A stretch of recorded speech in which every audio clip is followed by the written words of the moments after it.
everything around here continues to center around Le Decision, part deux, or whatever the hell we're doing. And it doesn't feel good right now, but I keep what I was saying a minute ago in the back of my mind. Whatever we thought was going to happen last week was fool's gold, and this might be too.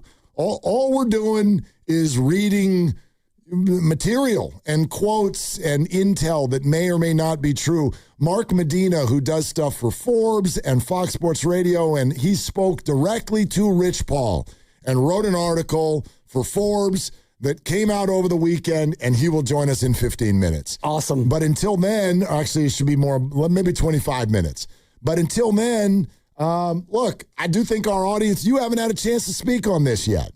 And you know, all of us had a whole week of kind of back and forth and percentages and feelings and all of that. So I'm anxious to kind of hear where you are on this whole thing. I would love for it to happen, but with each passing day, it feels more and more like LeBron and Rich Paul and company might be just, you know, dragging the Warriors along by the nose, just kind of playing the Warriors, so to speak. Not that they need multiple suitors for LeBron to get what he wants, because ostensibly he's going to take a lesser than deal no matter where he goes. But I do think that he's just kind of sitting back and waiting to see what situation might suit him the best. And I thought for so many reasons that this was the one, you know, stay on this coast and close to home and play with your buddies and an easygoing head coach and, you know, give it a try as a Golden State Warrior. It made so much sense to me. I thought that it would happen, which is why I went into the Kalshi market and traded on the yes, whatever. It's neither here nor there. But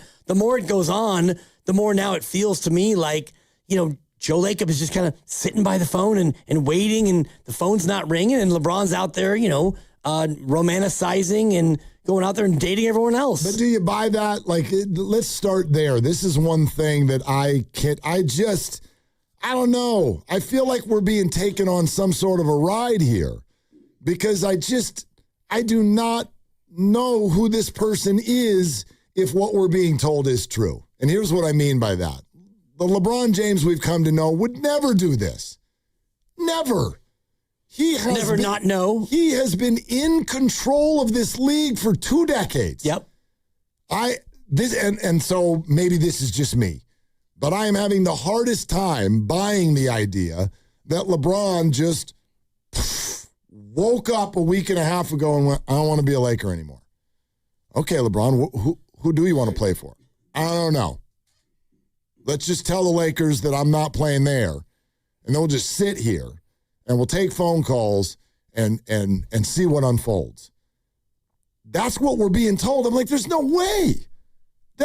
Does that sound like LeBron James to you? No, it doesn't. But I also think that he could be sitting back and waiting to see where everything else shakes out. In other words, Jaylen Brown's now a Sixer. Sure. And so he looks at that situation potentially and says, yeah, that actually would be a great team. And, you know, Miami and Giannis and Pat Riley and the backstory and all the rest of it, I'm sure he feels how he feels about that. And also he feels the way he feels about Golden State. Like, he knows Steph. He's played with him. He knows Draymond. They share an agent. He played for Steve Kerr in Paris. I don't think there's any mystery in that part of it, but I do hold out for the fact that maybe he's just waiting to see how everything sorts out and then be able to airdrop himself onto whatever team he wants. I mean, but also, like, keep in mind, I feel like we're being sent mixed messages.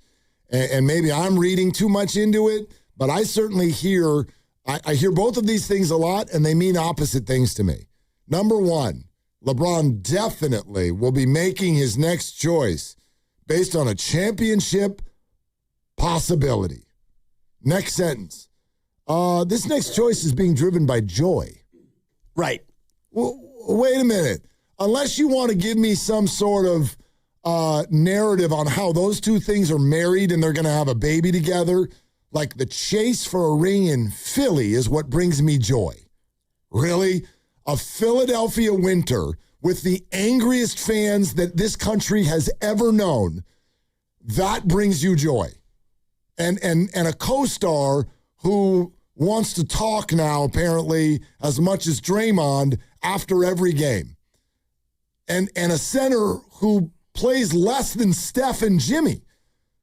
So if that brings you joy, okay, like great, go find joy. But that doesn't sound right to me. So which is it? Because the Warriors does sound like joy. Yes. The LeBron that we know, his friends, wine, golf, close to family, high-level basketball IQ. That sounds joyous to me. Does it sound like a ring? Hell no. Hell no.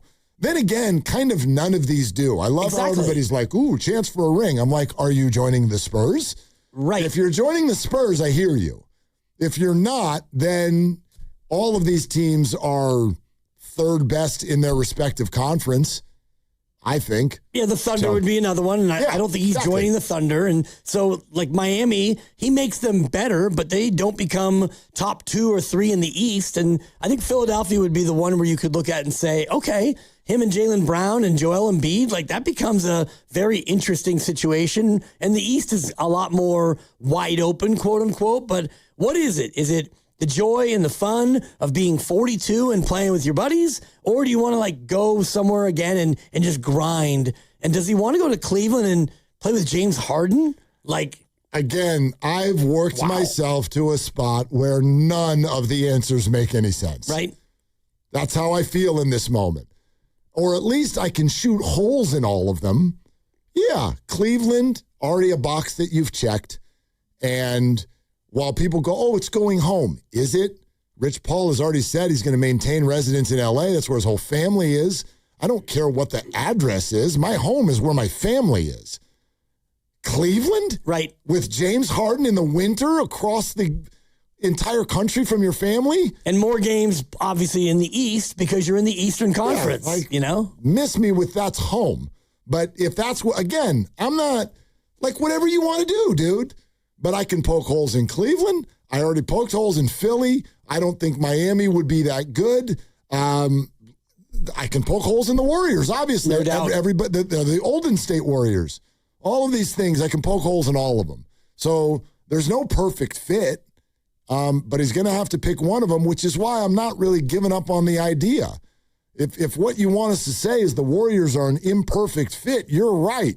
So are all of the other choices, in my opinion. Right. And so it ultimately comes down to what does he really desire the most? And I have thought through this whole process, and I've been gone for so long, it feels like this story has been dragging out, and I believe it has. But you want to be close to family, and if you play here, you could jump on a private jet at 10 o'clock and fly home and be in your bed at 11:30, and then no practice the next day or whatever, and you could zip back. Like, to be able to commute at that level, 360 miles on a private jet, that's probably easier than actually driving to, like, I don't know, Livermore or driving to Santa Rosa. Or even easier is just kind of, flying them up also. Like, I don't want to make it sound like LeBron's got to get on a flight after every single game. That doesn't sound fun. But, yeah, that's easier. Is it perfect? No, that's imperfect too. Like, I fully admit that. I don't know what's driving this bus.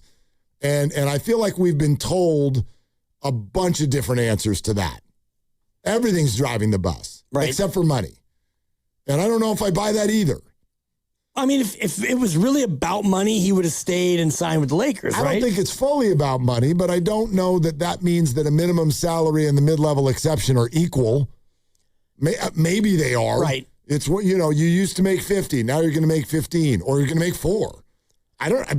Does that matter to you? I don't know. It depends on the person. And I wonder about the ego part of that, because you are the king, the self-anointed king, and you're used to making a certain salary that is requisite with how good you are. And, well, last year you actually took less last time out with the Lakers. And so do you want to wind up making like a lot less? Does that hurt your feelings? I don't know. Or does the Players Association hate what you're doing because you're an elite player taking a small number? Alex in Chicago. Here, let's take a call real quick. Hey, Alex, thanks for calling. What's up? Yo, what's going on, guys? Hey, listen, I think I got the master plan, man. I need a drum roll or something, man. I think I got the master plan for the offseason for the Warriors. This is big. I've been waiting for this. Okay, yeah, Dibs does the drum roll. All right, listen. First. Go ahead. Listen, so I appreciate it, too. First thing first, right? I want to talk about that Summer League really quick. I think they got 4 players on that Summer League squad that they need to go ahead and give contracts for the Warriors. First one I'm gonna say is LJ Sire, Chance McMillan. I don't know how to say his last name. Chance McMillan, very high 3-point shooter. Okay, they need to go ahead and get him a contract, get him in the mix, and then Davion Smith at give you another point guard situation.